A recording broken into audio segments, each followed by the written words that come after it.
awesome fish. This is epic.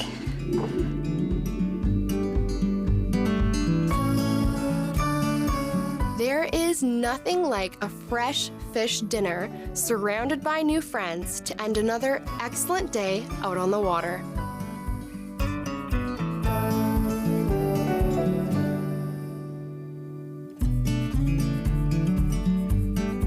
It's day 3 of our northern Saskatchewan adventure, and after a morning of travel from the outpost, we're back in Stony Rapids at the Camp Grayling home base.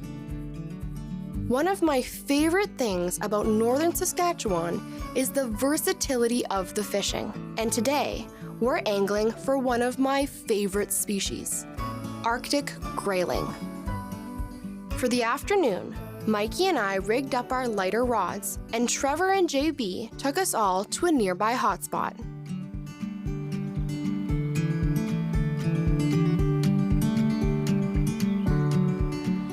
Control it. We're controlling the slack. That little strip set, right? There, you seen that big one surface way out there, right?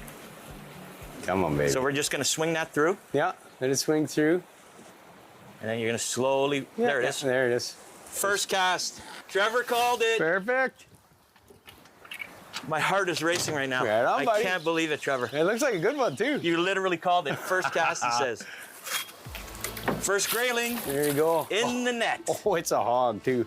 On a humpy, my first grayling on a dry.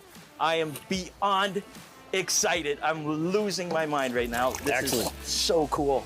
And this is a beautiful grayling. Nice, big, healthy, gorgeous, healthy grayling.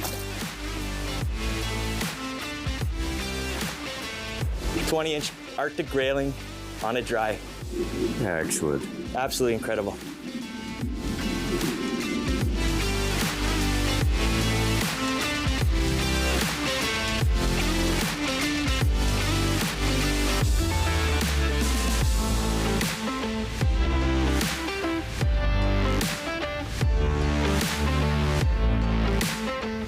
While Mikey was having a blast from the boat, I couldn't get my fly into the drift from where I stood on shore.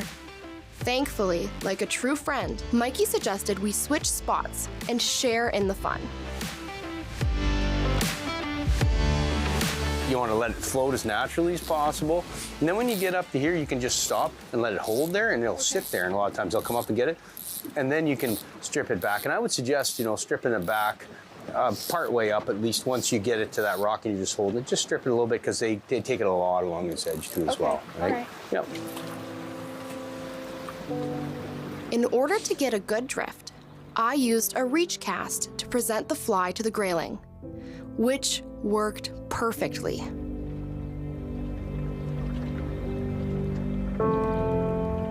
There you go. Perfect. Ah, right on, Dave. Good stuff.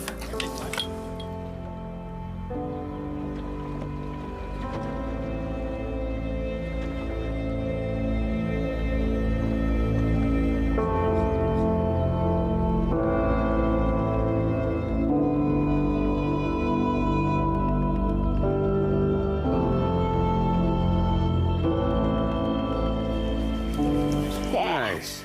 I wasn't even sure at first if that was a fish or not. I just put out a little bit more line and it was right past the fast water, so I was concerned at first my line had got sucked in, but there you have it. Oh man. Wow! That looks like a nice one. All right, good job. Thank you. Oh, that is a nice one. That's a really nice one. I'm gonna put him in a bigger net here this time. He's a beautiful, healthy grayling. Whew. Awesome, Now, thank you. that's a big one. That's a big one. There's nothing like the thrill of catching such an incredible bucket list fish to round out a perfect afternoon on the water. My Uncle Cheney was one of over 150,000 Indigenous children that were taken to residential schools between the 1800s and 1996. My uncle ran away from school wanting to get home to his mom and dad, and sadly he didn't make it and died of exposure. When Gord Downey found out about my late Uncle Cheney's story, he wrote Secret Path, a series of poems that became an album, then a graphic novel, a documentary, and a concert. Gord met my family, and together we formed the Gord Downey and Cheney Winjack Fund. Together, we are sharing Secret Path and other reconciliation resources with legacy schools, setting up legacy spaces across Canada, and hosting events like Secret Path Week to inspire all Canadians to engage in reconciliation. Before he left us, Gord asked us all to do something. You're gonna figure it out. Will you join us? Together, we can make Canada a better place. Hello, I'm Liz Dowdswell, Lieutenant Governor of Ontario. In 2008, carbon monoxide, a deadly invisible gas, killed an entire family in our province. That tragedy led to a new law requiring homes with potential CO sources to have alarms. John Gignac's family members passed away that day, and he shares his story to save others. Please make sure you have working CO alarms in your home. Protect your family today.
Good afternoon, everyone. Bon après-midi. Bienvenue. We're going to start in 1 minute. Welcome. 1 minute, please. Thank you.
Good afternoon, everyone. Bonjour tout le monde. Bienvenue. We are going to get started. I'd like to call the meeting to order now, please.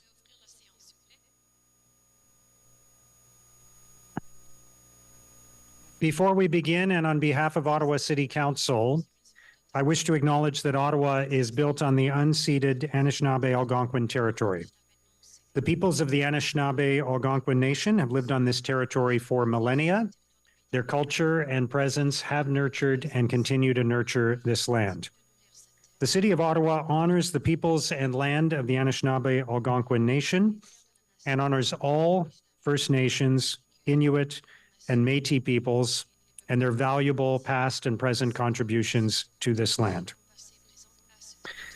As this is our first council meeting of 2024, I want to introduce Knowledge Keeper Monique Manach, who will deliver this afternoon's territorial welcome. Ms. Manach is a member of the Algonquins of Barrier Lake, and in 2004, she became one of the founders and the executive director of Indigenous Culture and Media Innovations, an organization dedicated to the skills development of Indigenous women and youth through the production of media and arts. So please welcome Knowledge Keeper Monique Manach.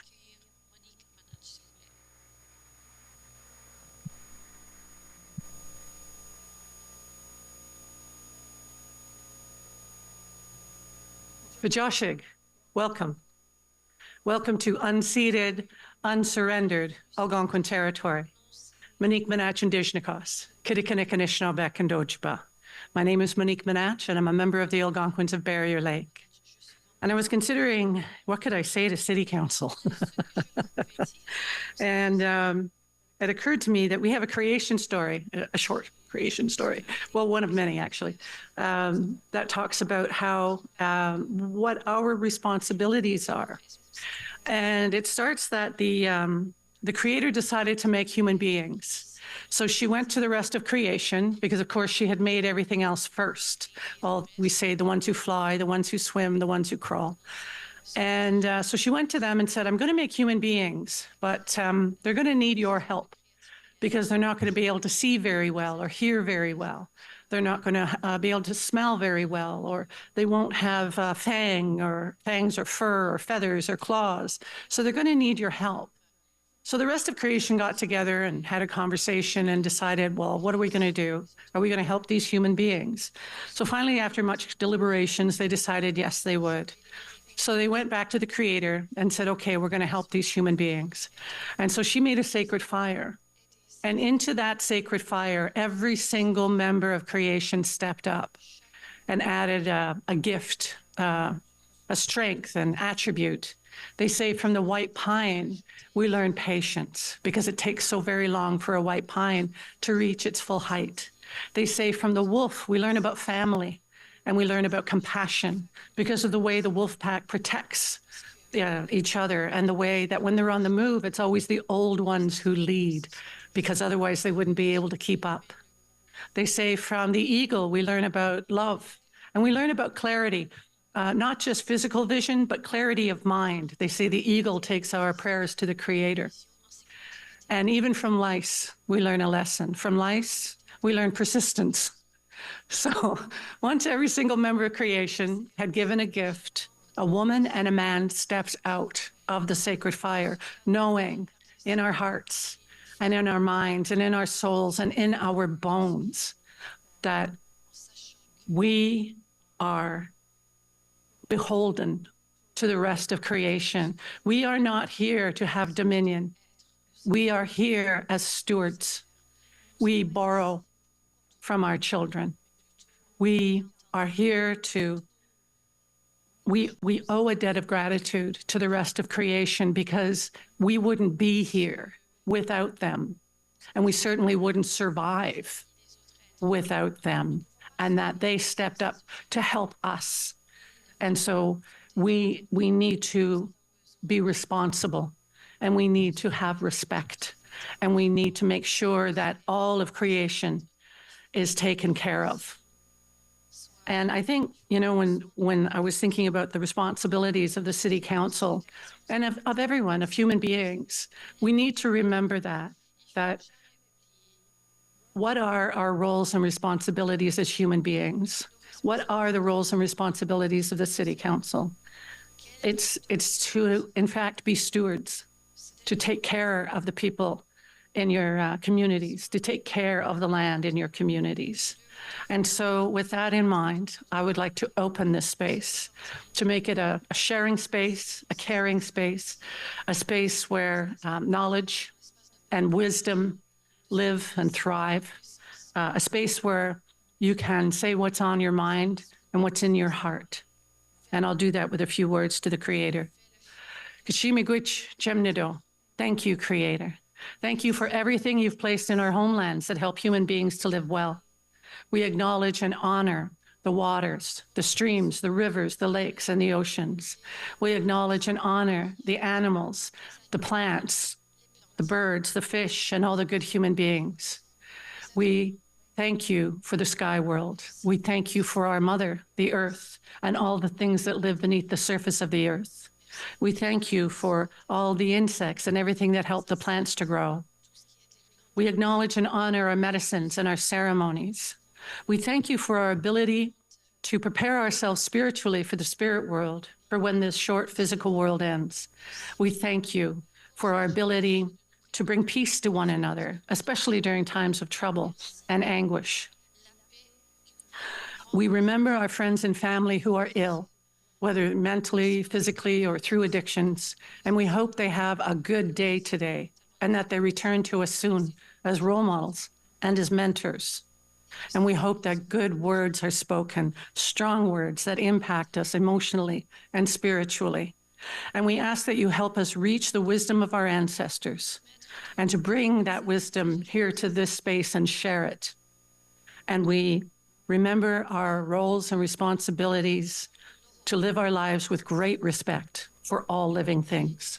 Kachimigwich, Kachimigwich, Kachimigwich, Kachimigwich. I hope you have wonderful, strong meetings this year. Thank you. Thank you very much. It's so inspiring. It's so good. It's not just one. It's an wonderful message. Thank you.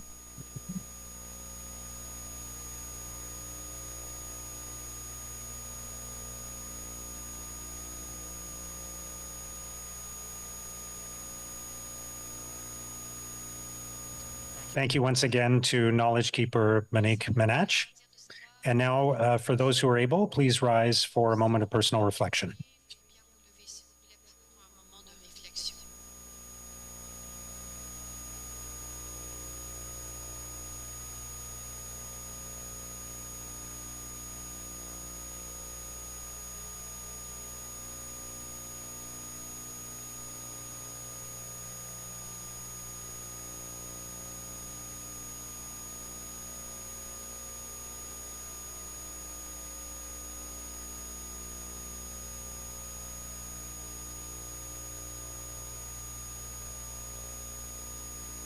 Thank you, merci. And please remain standing. I'm going to ask Councillor Gower now to introduce the performer of our national anthem today. Thank you, Mr. Mayor.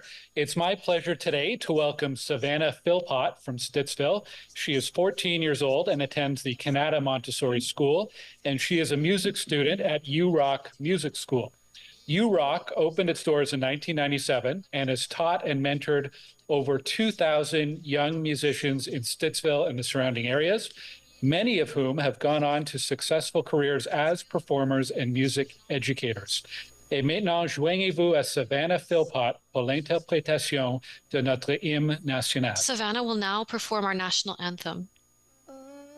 Canada, our home and native land, true patriot love in our thy son's command. Car ton bras s'est porté l'épée, il s'est porté la croix.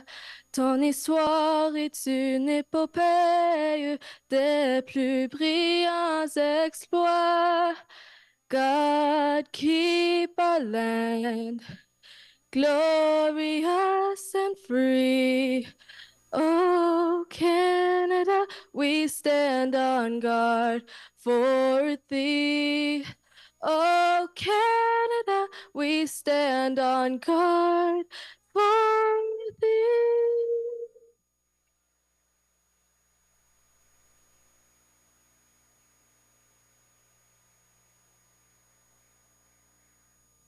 Wonderful. Thank you so much.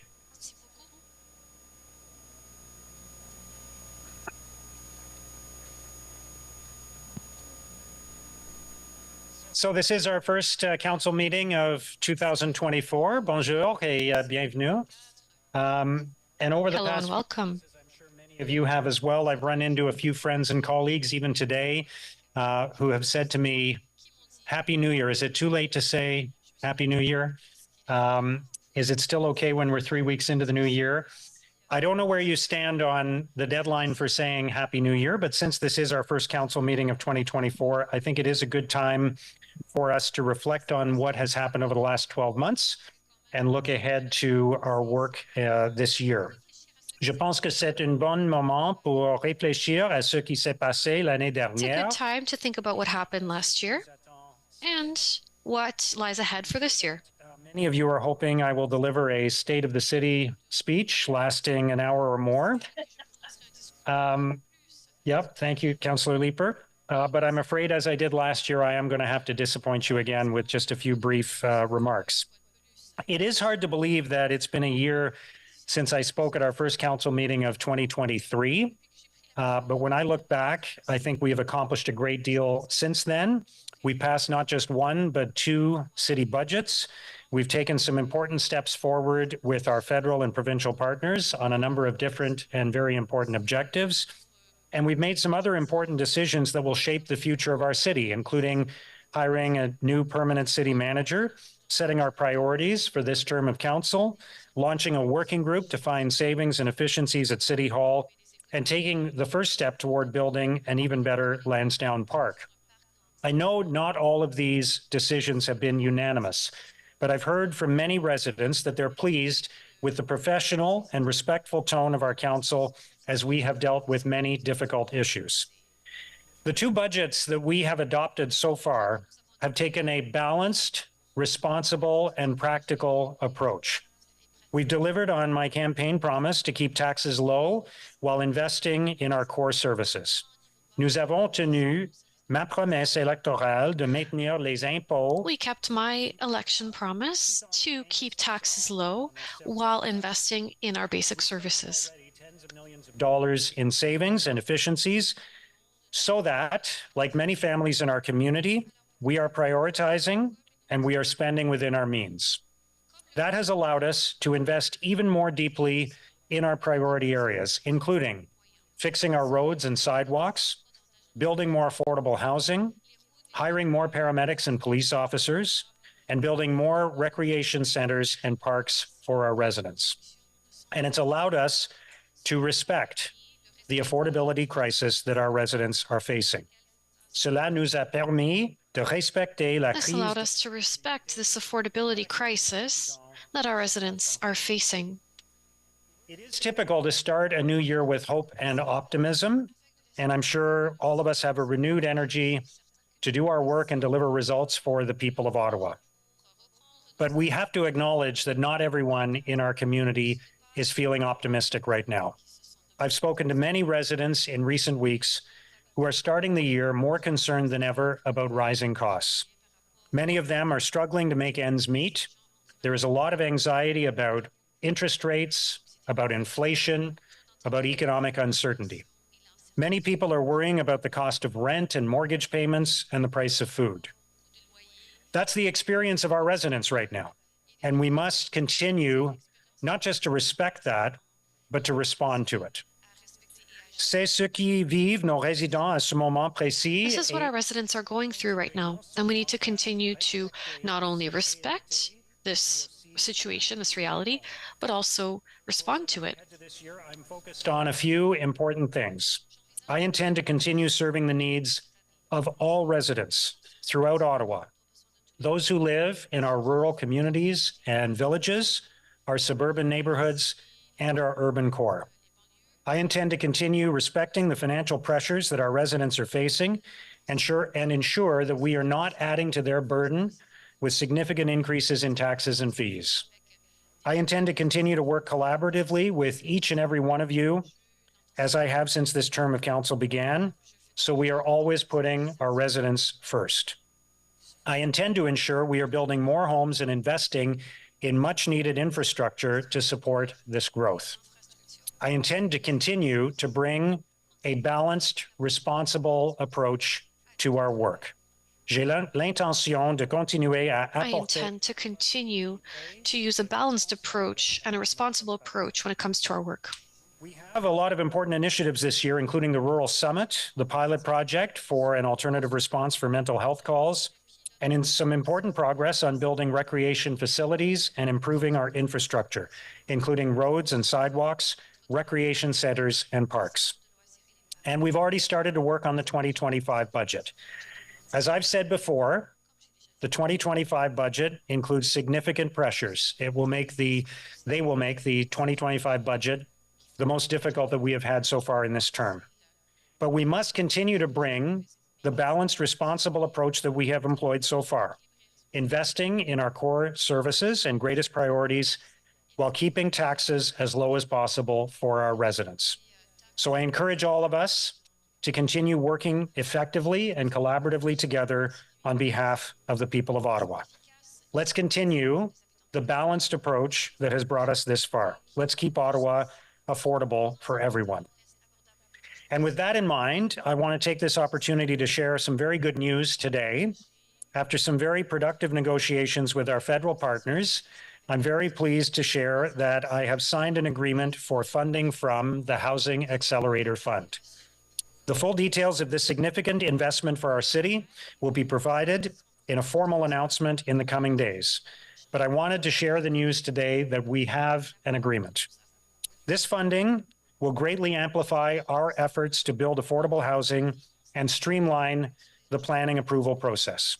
Ce financement permettra d'amplifier considérablement. This will allow us to amplify our efforts to build affordable housing and simplify the process for approving plans. Our local members of parliament, the MPs from the Ottawa area, who have been working very hard on behalf of Ottawa to secure this funding. I also want to thank Housing Minister Sean Fraser and the Prime Minister for their collaboration throughout this process.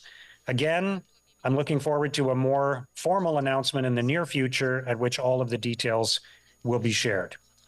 This is excellent news for our city. But our work doesn't stop there. We must continue to work hard to secure the support we need from other levels of government. This is one of my biggest goals for 2024.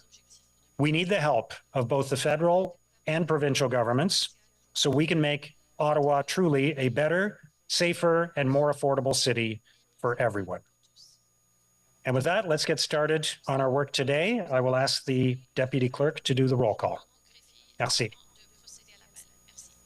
Councillor Luloff. Je suis présent. Councillor Dudas. I'm here. Councillor Hill, Present. Councillor Curry, Here. Councillor Kelly, Present. Councillor Gower, Ici. Councillor Kavanaugh, Present. Councillor Johnson, Ici. Councillor Devine, Ici. Councillor Bradley, Here.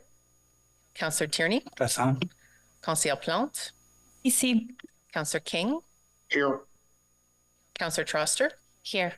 Councillor Leeper, Ici. Councillor Brockington, Here. Councillor Menard, Here. Councillor Carr, Here. Councillor Kitts, Here. Councillor DeRose, Here.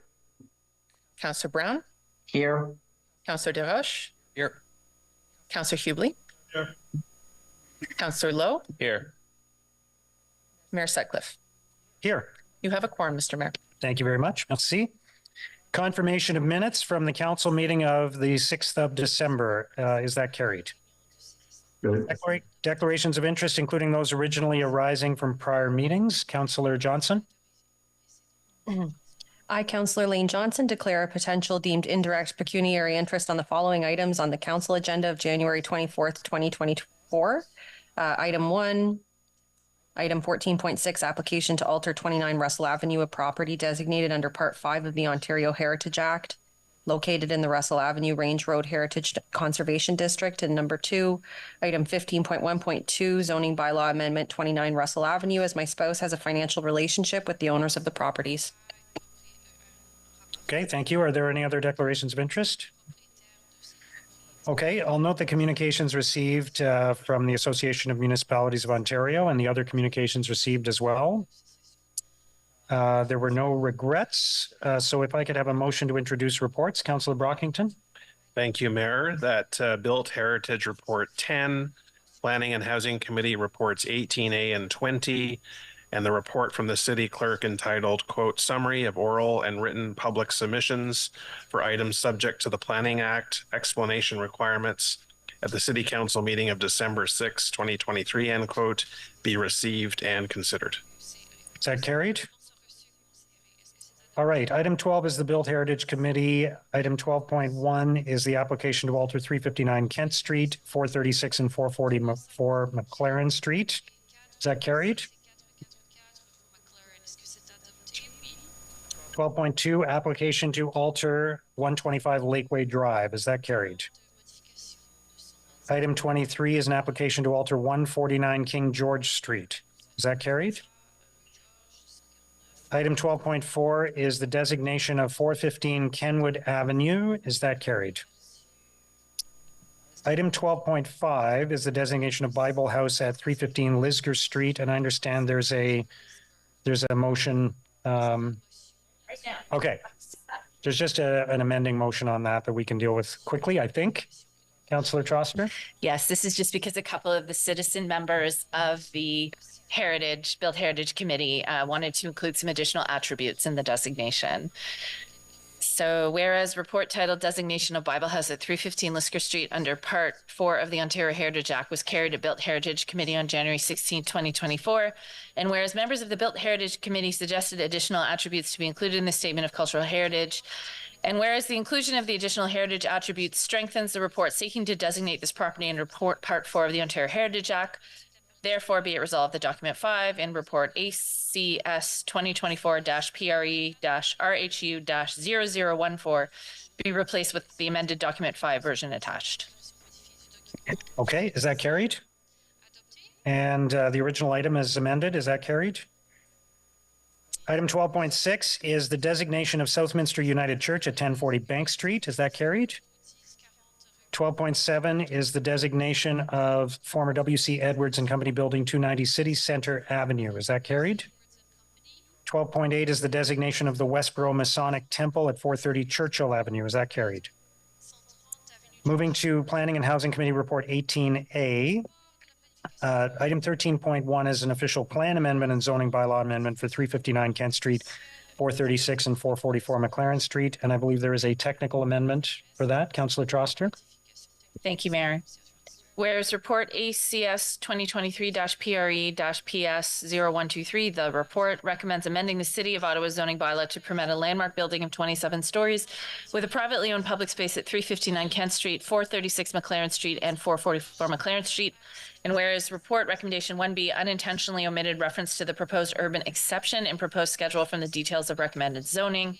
And whereas the details of recommended zoning in document 3 seek to add an urban exception to section 239 of the zoning bylaw. And whereas the date of council's approval of this bylaw would be January 24, 2024. Therefore, be it resolved that council amend Planning and Housing Committee Report 18A, Item 1, Official Plan Amendment and Zoning Bylaw Amendment 359 Kent Street, 436 and 444 McLaren Street by 1. Replacing recommendation B with the text, an amendment to the zoning bylaw number 2008-250 for 359 Kent Street, 436 and 444 McLaren Street as shown in document 1 as detailed in document 3 and document 4, and 2. Replacing the text section 349 in document 3 section 3 with the text section 239.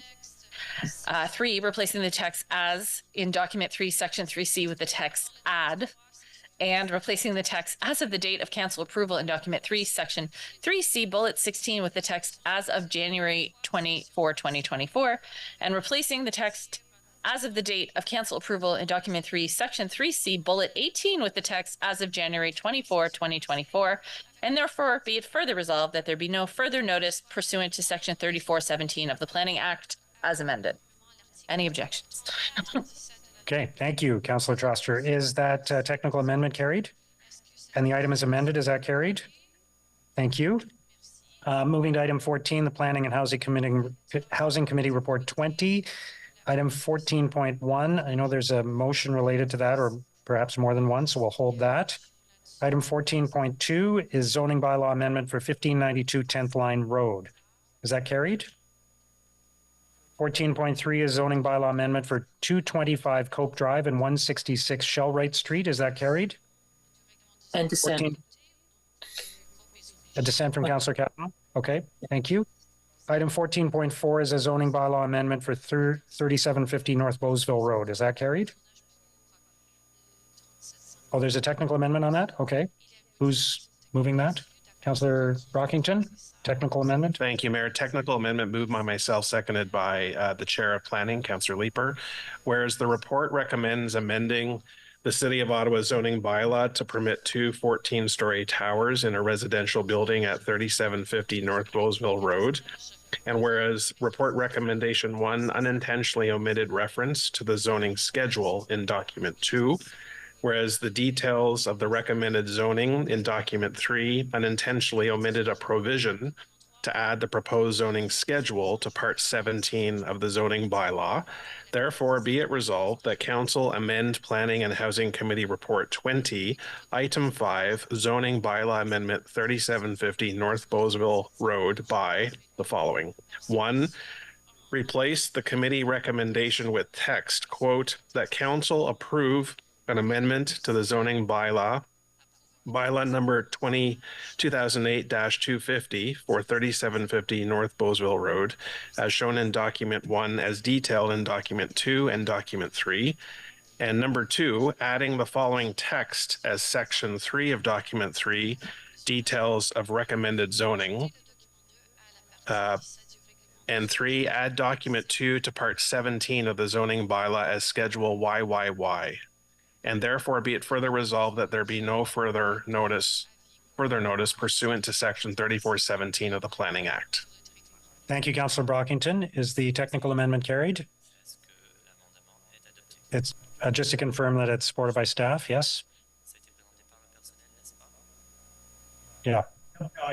Okay. Yes, just Mr. Mayor, I understand that Planning, Real Estate and Economic Development are supportive of this motion and drafted it. Yes. Okay, thank you. Is that carried? And the item as amended is carried?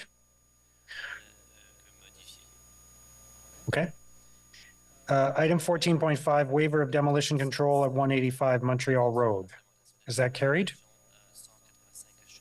Item 14.6, which is the item for which I believe Councillor Johnson had a conflict, is that application to alter 29 Russell Avenue, is that carried? Okay, moving to item 15, the bulk consent agenda. Because of the declaration on item 15.1.2, the zoning for 29 Russell Avenue, we'll vote on that separately without Councillor Johnson. Is that carried? And then the rest of the bulk consent agenda, is that carried? Okay. So let's move back to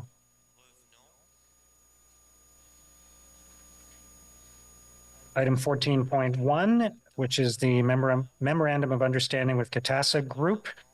And I understand there is a motion from Councillor Carr. Would you like to introduce that now?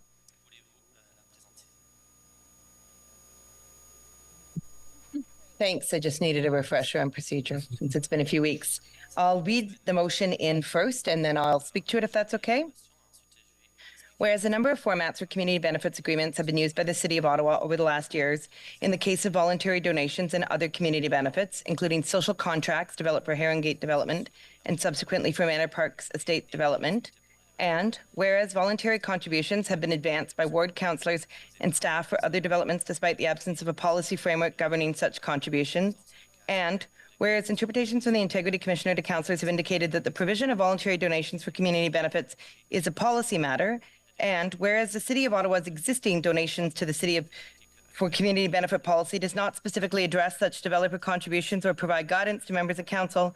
And whereas other municipalities, including Toronto, have established a policy to provide a framework for voluntary donations for community benefits, therefore be it resolved that an updated policy framework for voluntary donations for community benefits be developed in order to ensure consistency of approach and application, to improve transparency with a prescribed delegated authority for the allocation of resources, and that the policy included toolkit and scripts to help bring uniformity and clarity to these discussions for all parties. And be it further resolved that consultation with the development industry be included and that this policy be presented as part of midterm governance report for council's consideration. And I'll just speak briefly to it. Thank you very much, Mr. Mayor. I wanted to put this forward as I think that it's timely to have a discussion in light of this voluntary agreement. On the surface, it bears all of the hallmarks of what is typically referred to as a community benefits agreement, whereas it's a legal agreement designed to address community concerns, in this case, those related to traffic and affordable housing as part of the development process. I don't see it as very different to the social contract that was negotiated with respect to the Heron Gate development and ensured that there was no future displacement of evicted tenants by offering the same rents in new units and a percentage of average affordable housing through average market rates to be developed as affordable, as well as commitments to green space, better recreation and community services and others. At the time, it was heralded as potentially a blueprint for future agreements, was subsequently used as a basis for Manor Park, where the developer Manor Park Estates voluntarily transferred leases to avoid evictions. Yet recently, when discussing Lansdowne Park, the staff recommendations on Councillor King's motion to put forward a community benefits agreements was that we could not do so as there is already a provincial legislation in place. I think community benefits should extend beyond what is allowed in legislation. Is it primarily community-based? I understand that there's a conflict that exists with legislation, but I think it's important that we have a community benefits policy so it's understood well what can and cannot be done. Until 2 days ago, I wasn't aware that Ottawa even had a community benefits donation policy. It's not publicly posted. It was passed last term of council with respect to the donation of the playground at Mooney's Bay, but this was before the passing of the changes to Section 37 to community benefits after Heron Gate and subsequently Manor Park. It's obvious that other stakeholders are also unaware we have a policy, as the letter we just received from Greater Ottawa Home Builders Association alludes only to the Toronto policy on community benefits. I think it's long overdue. We have a policy in place that doesn't conflict with provincial policy. To better understand how we can best work with community groups and developers, roles and responsibilities need to be clear, particularly important as we grapple with the need for affordable housing and equity issues and better understand our roles. Okay, thank you. I understand Councillor Curry also has a motion, so if you want to introduce that now, and then we can have discussion on that, on all of this. And if you're okay, Councillor Hill, we'll go to you after that. Thank you, Mr. Mayor. So my motion reads as be it resolved that the committee recommendation be amended to provide for the voluntary contributions received through the MOU with Katasa Group to be allocated as follows. $100,000 for citywide traffic calming for allocation under the discretion of the General Manager of Public Works, and 200,000 for citywide affordable housing under the discretion of the General Manager of Community and Social Services. And be it further resolved that until such time as Council considers a new policy framework for voluntary contributions through the midterm governance report, any future voluntary donation agreements with developers that may come forward be allocated on a citywide basis under delegated authority of the respective General Manager. So, Mr. Mayor, just to introduce this and explain it, I really hope that this is seen for what it actually is, which is an attempt to try to help all of us in these complicated situations. So I'd like to thank the councillor from the Glebe who put forward the motion originally at Planning Committee a couple of months ago that actually brought this to light in a very transparent way, that there was $300,000 on a voluntary contribution that he had worked hard and worked with developers to get. And the challenge is that all of us have done not exactly the same thing, but very similar things, whether it's just a sign in your ward or if it's an extra addition to a little pathway or something that you talk to a developer about. But the challenge is working hard with a developer or working hard for your community can be seen as a conflict. And when you are a member of Planning Committee and you have done this type of work, myself included, former Canada North City councillors included, potentially all of you included, as I've had so many of you come to me and talk to me about situations in your ward where you've worked with a developer and now you're wondering if that's a problem or you've done something wrong. When originally you were not doing anything wrong. You were trying to work for your community with a developer to get something better out of the development. So I really hope people understand what's happening here is that if this then is given to staff as delegated authority, then it potentially relieves us of a conflict until we have a policy in place. Once we have a policy in place, then all of us will know how to act and how to behave and how to work with developers for the benefit of our communities. So that is the intention of this. But Mr. Mayor, I don't know if this is the moment in time right now, but I would like to ask staff, if this is the case that they were given delegated authority to look at this money and determine what should be done, but yet we have a letter from the Catassa Group's lawyer that said they fully intended this to go to this ward because of the problems that happened there, right? I had a very similar case in Canada. So given that we have a letter from the lawyer saying, we really wanted to help this community because of what we put them through, but to get rid of any conflict, we give that to staff as a delegated authority. They have authority to figure out what happens with this money. Would staff not take that into consideration and in the end direct it to the ward where it was actually originated from?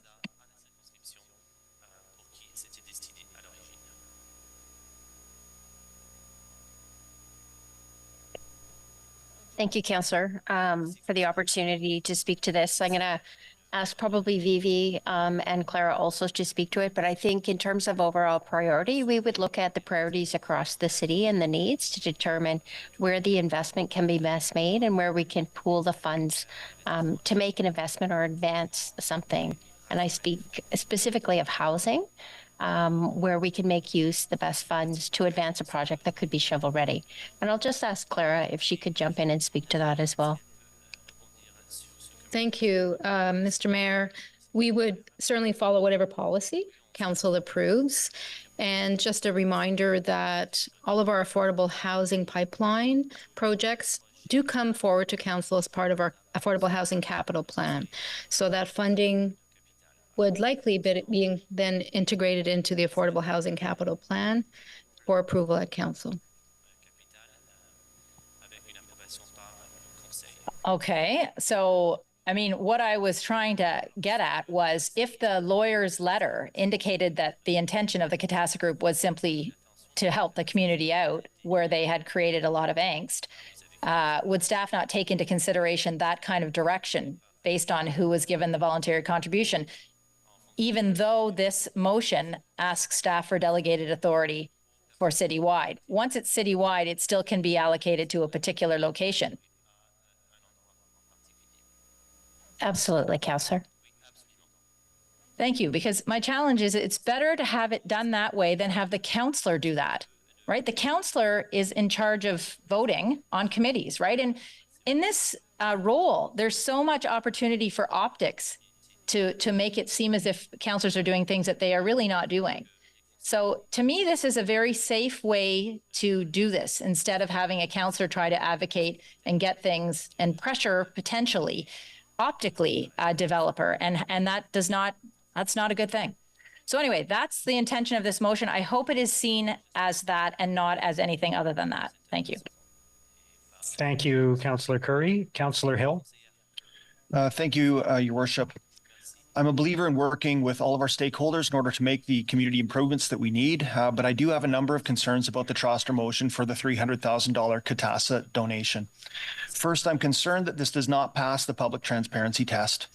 To be clear, our Integrity Commissioner did not clear this project from being a potential conflict of interest. She simply highlighted that negotiating voluntary contributions from developers is a policy matter. And as such, she interpreted that she is not within jurisdiction. I have a significant concern about the very concept of negotiating voluntary contributions. A negotiation implies that the interests of both parties are met with acceptable terms and conditions. In this case, the interest of the local councillor has been articulated and is being met, but that of the developer remains unclear to me. But just to be clear, I want to speak to the legal consideration in the staff memorandum on this topic. It states that the approval of the development application was not conditional on the approval of the voluntary contribution. However, if the developer's existing and future proposals, then there clearly is, as the Integrity Commissioner highlighted, a policy gap regarding the perception of bias on future developments and decisions. I believe that most, if not all, of my council colleagues have expressed a concern regarding this policy gap. Our planning chair told CBC that, quote, there's no formal policies in place to govern whether or not a voluntary contribution can be made to something that the councillor considers important. Well, let's get the policy gap closed. That's the discussion that I think we should be having. And once we've put that policy in place, that is when we should be looking at motions like the specific one that we have today. If this was $6,000 to install 2 speed boards, then the risk to the public would be much less, and I would be inclined to say, let's just carry on. However, this is $300,000. We owe it to our residents to measure first and then cut to the proper length. So I'd ask all of you a simple question. What is the rush? Why do we need to decide today that Ward 17 should get $300,000 windfall from a local developer? Do we not owe it to the public for such an atypical situation and at such a significant dollar value to be properly scrutinized and to have adequate policy coverage? The narrative to date has been that there's a separation between this voluntary donation and the approved application. So let's simply permit the current development to advance while we provide due diligence to sort out the missing policy piece in this case. Colleagues, I cannot vote in favor of this motion at this time. We lack the proper policy tools to satisfy the level of transparency that the public deserves. I do not want to rush us to a precedent, despite the immediate $300,000 benefit to Councillor Menard's ward, which on the surface looks so appealing to the community, when the potential downstream consequences could in fact be setting us back in terms of impartial process, building costs, and development delays. To that end, I move that this motion be deferred back to Council until a fulsome voluntary contributions policy has been developed and implemented. Thank you, Councillor Hill. You'll need a seconder for that motion. Seconded by Councillor Luloff. Okay, Conseillère Plante. Oui, merci beaucoup. C'était vraiment intéressant. Thank you very much. It was very interesting to read this file. I'm not too sure what is happening in other places, but I see that we have 2 very different experiences. Yes, there's a lot of construction in my area. There's no secret about that. But when I talk about developers, I see that there are questions on social disorder, safety, perimeters, how we can have fences put up to have the bare minimum of safety in my riding. Madame Plante. This is on me, not you. We have a deferral motion now. So, sorry, a referral motion now. So for clarity, I just want to make sure we understand what that motion is, and then we can follow the procedure from there. But Councillor Hill, I just want to get the details of your referral motion correct, and then we can get back to... I'm simply asking, Mr. Mayor, that we defer this until such time that we have a proper policy in place for voluntary contributions. Okay, so deferring it, not referring it back to planning, but just deferring the That's item? right. Deferring the process. Okay, so deferring the motion from committee. But not the motion, but not the That's other. correct. But The not motion- the other motions that were introduced today. That's correct. Okay. So Thank you, Councillor Brockton. Just to be clear, there is a motion from committee on the memorandum of understanding from Katasa Group. There's a motion from Councillor Carr. There's a motion from Councillor Curry. Councillor Hill is moving a motion to defer the motion from committee on the memorandum of understanding with Katasa Group. Not the motion from Councillor Carr, not the motion from Councillor Curry. Is that Point correct? of order. Yes. Would Councillor Curry's motion not also be deferred because it speaks specifically to the item that we are potentially deferring? Yeah, so would Councillor Curry's motion pertain specifically to the memorandum of Mr. understanding? Mayor, the first portion of Councillor Curry's motion is a direct amendment to the committee recommendation. So yes, that would be impacted by the deferral and would have to be reintroduced at that subsequent meeting. Okay. And as there is a motion for deferral, the focus of our discussion now should simply be on deferral. Is that correct? Or can we still discuss the other motion? Mr. Mayor, a deferral motion is a procedural motion that takes precedence. Debate should be restricted to deferral until that matter is disposed of. Okay. So we're now dealing exclusively with the deferral motion. So anybody who wants to speak to the deferral motion, go ahead, and then we can move on to discussing, well, we'll see where we are after the deferral motion. Okay. Councillor Trost, Councillor Plante, did you want to speak to the deferral motion specifically, or? I'm not sure. Sure. Okay. I'm just going to continue what I had, my planned remarks. Is that okay? No? No, Okay. they have to be about whether we're deferring. I'll the wait second or then. not. Okay. Okay. Merci. Okay. Councillor Troster? Thank you, Mayor. I do not support deferring this for a number of reasons. First of all, we deferred this at committee and returned to it in the new year, and it was passed by committee. We sought a legal opinion from the city that said that it was entirely within legal bounds to have an agreement of this nature. And I put forward a direction at that committee to develop a policy for the future. But there is nothing from an ethical standpoint or from a legal standpoint that says anything is wrong with a councillor seeking greater contributions for their neighborhood. And speaking as someone from a community that has a tremendous amount of construction, very, very large developments, years of pile driving and disturbance, this is part of developers being able to demonstrate their commitment to community and understanding the pain that our neighbors go through, especially our wards that are very ripe for intensification. So I can speak more to the other motions after, but I would really rather that we deal with this now. I think it really undermines the work of Planning and Housing Committee that has considered this item twice, that sought a legal opinion, and brought it forward to council. Thank you. Thank you, Councillor Troster. Councillor Brockington? Thanks, Mayor. I certainly, as I weigh sort of both sides here, that there are pros and cons to both, and appreciate the discussion we're having. I just want to reiterate that, the agreement that's before us was made in good faith, that both parties agreed to that agreement, and basically approving this is tied to the development going forward. So we can debate the merits of the other motions. I definitely think those matters have to be debated and would prefer that they be debated today.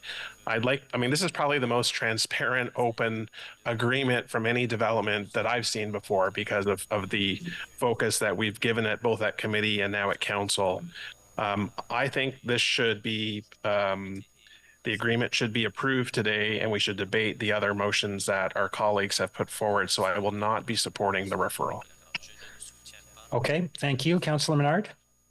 Just on deferral, just very quickly, contrary to what has been said, our office did meet with the Integrity Commissioner and check on this to make sure that there wasn't a conflict. Obviously, it's been through Planning Committee twice. One was in 2023, and then it came back to 2024 because there wanted to be some checking with legal, who had confirmed it several times, and the Integrity Commissioner, which also weighed in on that legal memo. We also received a letter from Katasa also confirming the voluntary aspect of this through their lawyer just yesterday, as well as a letter from GOBA indicating there's an individual specific voluntary contribution in this case, but that the policy should be debated in the future. So I am fully in agreement. We need a policy on this. We can have a discussion about that policy. But in this case, these voluntary contributions were negotiated, discussed before that was in place, in good faith, working towards things like affordable housing at Bank and Chamberlain, and what is a very bad Bronson and Carling intersection, and in areas that's going to see a lot more development with the new hospital and that Carling Dow's Lake area. So it's not in the Glebe, it's actually in Dow's Lake area. So I appreciate the sentiment about a policy. I think we need to get there.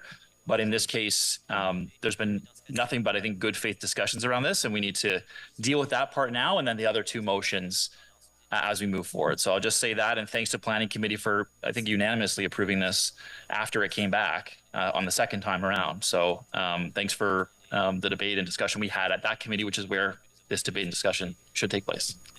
Thank you, Councillor Menard. Councillor Hubley. Thank you, Mr. Mayor. On deferral, I'll be supporting deferral because I think there are questions being raised here that I'd like to see answered. I personally don't see this as the equivalent to somebody asking for an extra 2 swings on a swing set in a park being built at the time in their ward.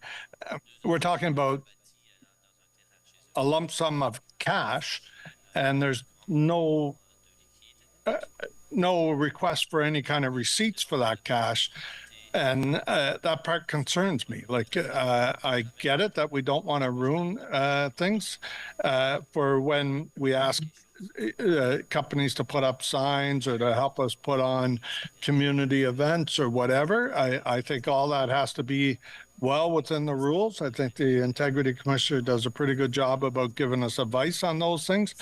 And that's why I'm struggling with this, because most times we're told as politicians, never touch the money, never be part of the money. But here's, I hate to use the example, but here's a bag of money being put on the table, and just a quick point of order.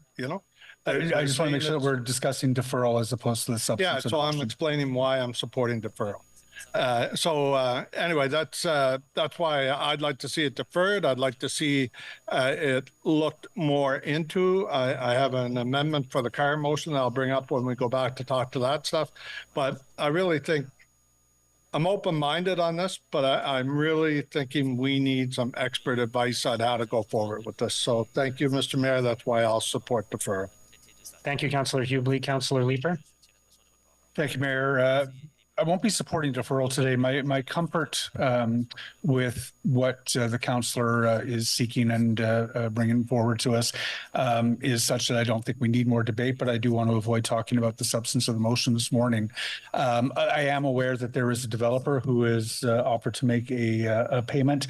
We're not going to have a policy on voluntary contributions in the context of development applications for quite a while. Midterm governance review is significantly far away. And in the meantime, a lot of us who have a very large number of developments or in those discussions with developers on a fairly constant basis that are having an impact with respect to intensification, or having an impact with respect to loss of housing, that are having an impact with respect to traffic concerns. We want to have those discussions with developers who are willing to have those discussions, understanding that all we can do is what developers are voluntarily willing to do. I'm not willing to put those discussions aside for a year, maybe more, in light of the fact that some members may not be comfortable with the process by which these happen. I'd like to have those contributions with the developers who are willing to have them. And I think it's important, given the impact that these developments are having in my ward, that we do have those discussions. So I'm hoping we can pass the memorandum of understanding today. But I certainly don't think we need to defer it. Let's move forward. Thank you, Councillor Leeper. Councillor Luloff. I'm supporting deferral today because this really doesn't pass the smell test. Habituellement, ce type de négociation. Usually, these type of negotiations are those that involve quite a bit of money, and these should be done in a transparent manner. What I would like to see is all of the communication between the developer to see how this has come about. I also don't agree that we should give councillors black boxes to spend money like this amount without any control from the council. This is more than an annual budget for a councillor. Felt pressured by this councillor to make this contribution and understood that it was simply the way that we do things in Ottawa. I really don't like that implication. Il y a une grande différence entre There's a big difference between what Councillor Curry described, the intention of a voluntary gift of $300,000. Accept 2 speed boards from one developer to increase security on a street, safety and security on the street, but that we can accept a $300,000 slush fund. We desperately need a policy, and that's why we need to defer this. We also need to understand that adding $300,000 to a bill to develop will make housing more expensive in this project. If you think the developer won't just add this to the cost of housing, I've got a timeshare in the Poconos that I want to talk to you about after this meeting.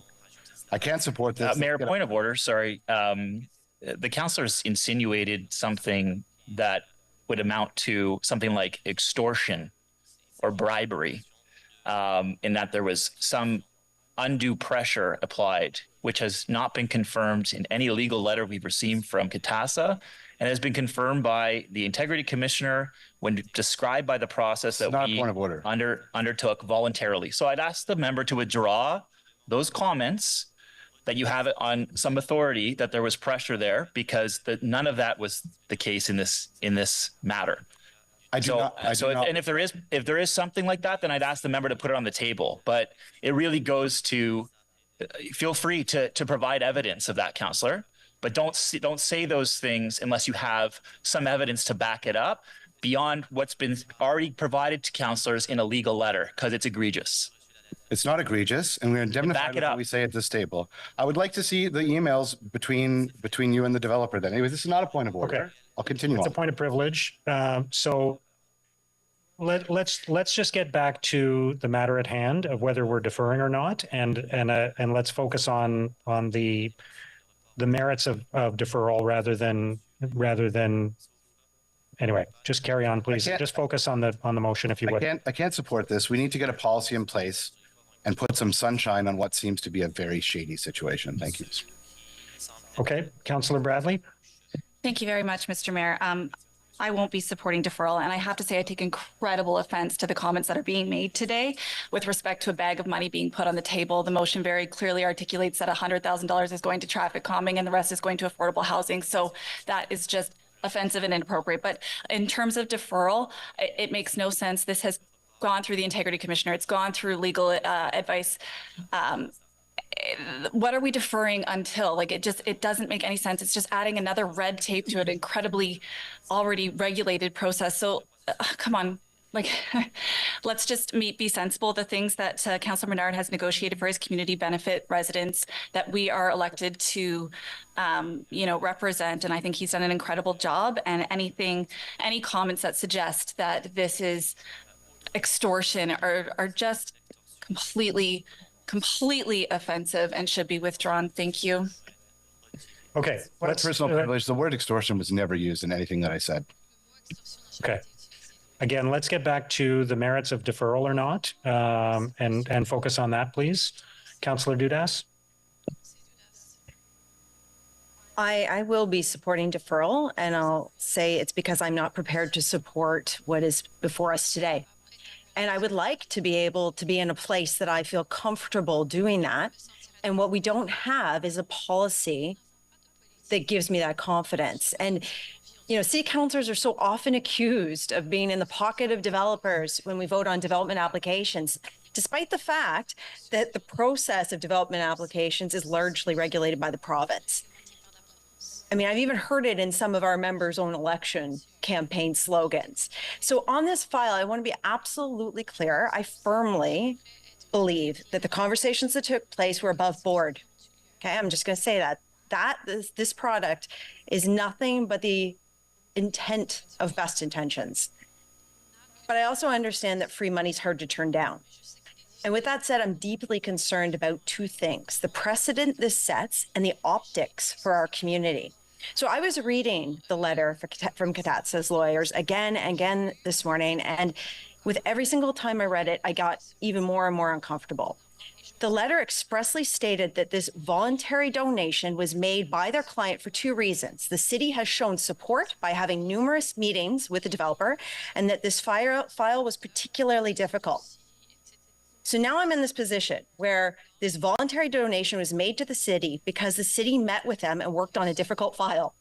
Isn't that exactly what the city is required to do for all development files? It is literally our job.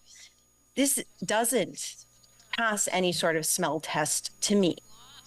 This letter expressly states that they do not want to be making future donations like this. And that is concerning that they even have to entrench that in their own terminology. Is this not setting a precedent? Then why is it acceptable in the first place? Just a point of order, just again, quickly, if we could get back to the merits of deferral. Mr. Mayor, I turn to you. I'm happy to finish, or I can. Okay, if you're speaking to whether or not I'm explaining why why you're I supporting would like deferral. to defer. Yeah.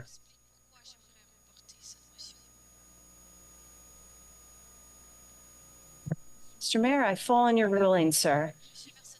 You either listen to me now or you listen to me later. It's your choice. Anyway, I'm happy let's to focus. I think you've explained why you are supporting deferral, and we'll potentially have time to talk about the merits of the proposal separately.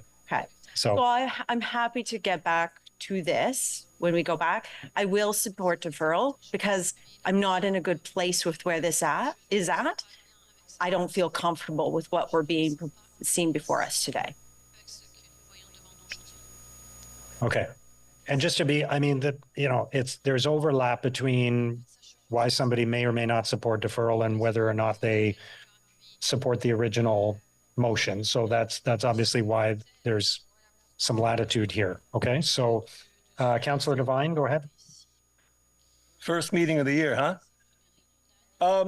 Mr. Mayor, I will speak to deferral, but I'm not sure, forgive me for not understanding procedure, if this is a point of order or not. But in regards to the comments you made in your opening statement about the kind of tone that has been appreciated by our residents, already I've taken a quick note of the language that we've used here that in my mind is very disrespectful of members, if not the process. Shining light on shady things, bag of money, slush fund. I have it on good authority, doesn't pass the smell test. With all due respect, if a member has it on good authority that something is different than what is stated in the letter, I would very much appreciate to see that before it be used in terms of the argument being presented. As for the actual matter itself on deferral, I will not be supporting deferral. From what I understand from other members here, other councillors have followed this practice of negotiating contributions from councillors. We've heard that the member here who is the beneficiary of this contribution has simply done an excellent job of it. And as I've also heard, been very, very transparent of it. I do support having a policy discussion on this matter where we may establish guidelines so that we may, in the full light of day, with all sunshine present, make good decisions. But by voting against this MOU, which, as I understand, has been negotiated in good faith with a willing developer, by voting against it, we are therefore making a decision in advance of having the policy discussion. I would rather have the policy discussion and then make the decision. It seems to me that the status quo of allowing the memorandum to pass through is already established practice. But I have a question for legal. If we were to defer this decision, if we were to subject the awarding of this voluntary contribution pending what staff might make a determination, is there any risk that CATASA, seeing that their contribution may now be subject to other conditions, is there any possible risk that CATASA may say, you know what, we're going to pull this money away? Mr. Mayor, as this is a voluntary contribution, up until such time as the memorandum of understanding is signed, they can do so. Thank you. So in other words, by the decision that this council makes here today, a contribution which will clearly serve the neighborhood in which the property is being developed, which has been negotiated in good faith, a contribution that will go towards traffic calming and affordable housing. By the fact that we are looking to shine light here, we may risk losing that $300,000. Forgive me for repeating the same question twice, but we risk losing that, or Councilor Menard's community risks losing that money, correct? Mr. Mayor, as I would give the same answer I did, until such time as the MOU is signed, CATASA can determine not to sign it. Well, thank you very much. I will not be supporting deferral. Okay, thank you. But they, just to be clear, they can decide not to sign and not to make the contribution for any reason they choose until they sign it and make the contribution, because it is voluntary. And it's correct, Mr. Thank you. Councillor Kitts. Thank you, Mr. Mayor. I supported the MOU at committee because of course I want to see investments in affordable housing and traffic calming, whether it's in my ward or elsewhere in the city. But my issue with this MOU from the first time it came to committee and I moved deferral was that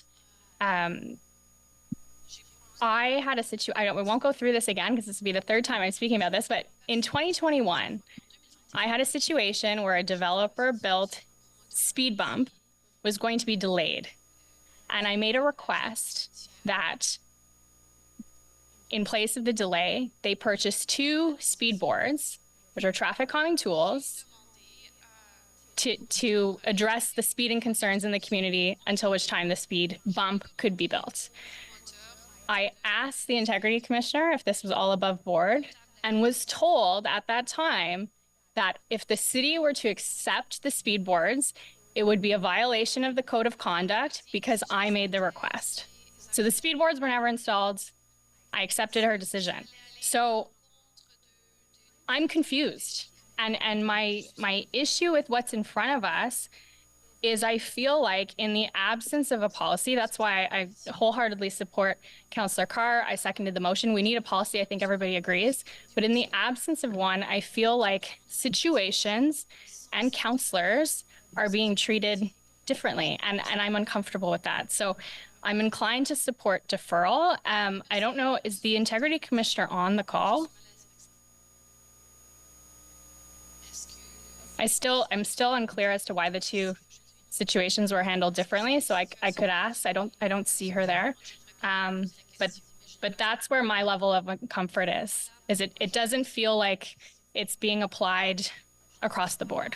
So I'll leave it there. Thank you. Thank you, Councillor Kitts. Councillor Curry. Mr. Mayor, I'm not going to support deferral. You can think whatever you want, but there's $300,000 here to be had. And I don't want to risk that. The MOU could be signed.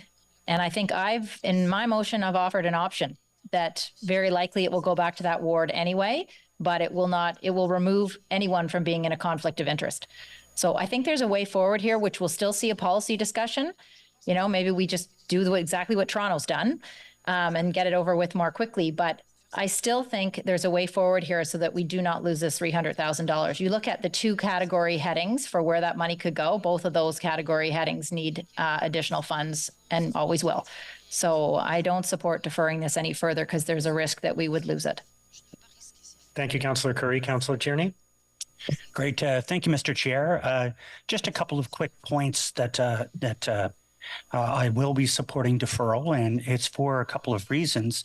I think we have a lot more questions than answers since we've seen some of the IC's feedback, how this could play out as some kind of precedent in the future. I guess a question to our legal staff. If we were to outright reject the application period, they would obviously go to the tribunal. Mr. Mayor, so if we need to go in the past tense because the application has been approved. Yeah. But had it been refused by council, yes, they have appeal rights to the tribunal. So would that expedite the ability to be able to actually get a policy that meets with the other 443 municipalities in Ontario? And I look to a fellow colleague that does great work with AMO. Maybe he can look and speak to Emo as well. But I'm very nervous of this precedent. So again, would that expedite if they went to the tribunal on this component? Would it expedite policy building or what's correct and what's not correct based on the province? Because they remind us all the time we're creatures of the province, and I'm not going to put a stick in their eye. So, Mr. Mayor, as I noted, the development application in this case has been approved by council and has, I believe it's cleared its appeal period. The particular matter at hand is in the nature of a proposed contract between the city and the developer and is not subject to review by the tribunal. So if we voted down, it's gone forever? They could reapply, or is it just gone? Mr. Mayor, they have their zoning. So there's nothing for them to reapply for.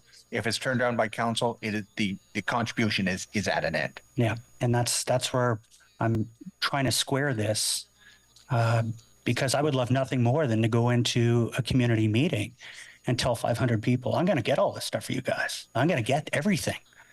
Well, that doesn't seem right. I mean, that's great if you want votes in the future, but it's not helpful to getting homes built quickly. So for that reason, I will be supporting the deferral, and we'll see where the conversation takes us on this. So thank you. Thank you, Councillor Tierney. Councillor Kavanagh? Thank you, Mayor. I will not be supporting deferral. All the confusion and questions is related to integrity. And yet we clearly have a viewpoint from the Integrity Commissioner that says that that this is okay. This deferral seems to imply that we don't have faith in our Integrity Commissioner, which really appalls me, since this is somebody we bring in for these matters. So I cannot support this deferral. Thank you. Okay. Let's vote on the deferral motion then, please. Mr. Mayor, could I just have a couple words to sum up? Oh, yeah, absolutely. Go ahead. No, I appreciate that. And I understand the sensitive nature of the conversation. Why do I believe that we should take a cautious approach to this? Well, $300,000 is a significant amount of money, and we have a fiduciary responsibility to ensure that both the perception of conflict of interest and a potential conflict of interest are fully mitigated against. I'll reiterate, the memo I received from the Integrity Commissioner said that she ruled that she was not within jurisdiction to make the decision. This will set a precedent.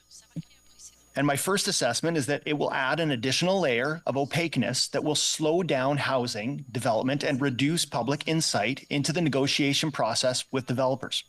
To be clear, as I stated earlier, the whole concept of negotiating a voluntary donation is counterintuitive. A person that donates to the local food cupboard or Parkinson's Research Fund does so voluntarily because they believe in the cause. There is no quid pro quo with that. I have no doubt in my mind at all that should this motion go forward, every councillor around this table is going to be looking for similar arrangements with every development company that's working in their ward. This will delay projects. This is an additional step. This is more red tape when we're trying to reduce that, especially for things like affordable housing. It will likely also lead to increased costs that will then be passed on to tenants and home buyers because the development industry is going to factor this into their business case. We need to be careful and we need to have a proper policy in place. And that's all that I'm asking for with this deferral motion is to say, let's get the policy in place. And then once we have it, we can look at this and other similar types of opportunities for the city. This is not to say we shouldn't take advantage of opportunities for the city, but my concern is there may be a negative second order effect that we're not considering. Constant engagement and discussion regarding ongoing development, it's healthy, it's necessary. I will continue to do it in my ward as well. But to advance this motion right now without a proper policy in place sets a very dangerous precedent. And it is one that we as a city are not under any pressure to take right now. As was indicated, the approval for the application has been done. There's no need for us to make this decision today. It can wait. And if waiting is the right thing to do so that the public trusts us, then I think we should do it. It's for this reason, Mr. Mayor, that I ask that this motion be referred back to council once there is a policy in place that we can base this off of and measure this off of, because I believe that we've all articulated that this is not business as usual. There is in fact a requirement for an appropriate city policy, and this was identified in the last committee by the chair himself, by Councillor Kitts, by Councillor Troster and Carr, and I think it was appropriate to highlight that. So let's just put the two together. I see this as a linear solution. We get the policy in place, then we apply the policy to specific applications of it, and I think we can achieve that in this case. So that's the reason I'm advocating that you support deferral. Thank you. Okay, thank you, Councillor Hill. Let's vote then, please. Councillor Johnson? Deferral? No. Yep, we're voting on deferral. Just to be clear, we're voting on deferral. No. Councillor King? No. Councillor Tierney? Yes. Councillor Curry? No. Councillor Devine? No. Councillor Dudas? Yes. Councillor DeRuse? Yes. Councillor Kitts? Yes. Councillor Bradley? No. Councillor Brown? Yes. Councillor Troster? No. Councillor Brockington? No. Councillor Luloff?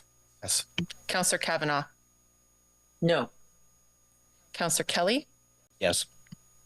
Councillor Carr? No. Councillor Hubley? Yes. Councillor Plante? No. Councillor Menard? No.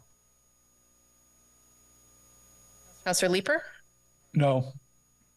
Councillor Gower? No. Councillor Lowe? Yes. Councillor Hill? Yes. Sidirosh? Oui. Mayor Sutcliffe? No. 11 yeas, 14 nays. Okay. So it's not deferred. So then we will move now to discussion on the motions by Councillor Carr and Councillor Curry. Councillor Troster. Thank you so much, Mayor. So as I mentioned previously, I did bring a direction to staff at Planning and Housing Committee that was very similar to the motion that Councillor Carr and Kitts have brought forward. So I am supportive of their motion. I'm not supportive of Councillor Curry's motion for a number of reasons. You know, it's my understanding that Council has previously approved many memorandums of understanding. These were carried. This was standard practice. My predecessor in Somerset Ward did it with the development on Nepean Street, where residents were being displaced. Capital Ward has done it. My colleague in Kitchissippi has done it many times. The only distinction between this MOU and previous ones is the lack of a special condition through site plan. So if anything, this MOU has less potential persuasion. And this was negotiated after the development already passed site plan. So our legal department has told us that this is acceptable. We have recognized that there's a policy gap, but I do not understand why we're kicking up a fuss about this development right now. Was the previous council simply not paying attention? This was standard practice. It was done all the time. I'll admit where my confusion is now is under the new legal framework of Bill 23, which is why I support asking for more policy on this, because I had a similar situation where a developer was interested in making a contribution towards active transportation that was above and beyond the typical community benefits. And I was told, no, we can't do that anymore. So I think we do need clarity. I think it's really important.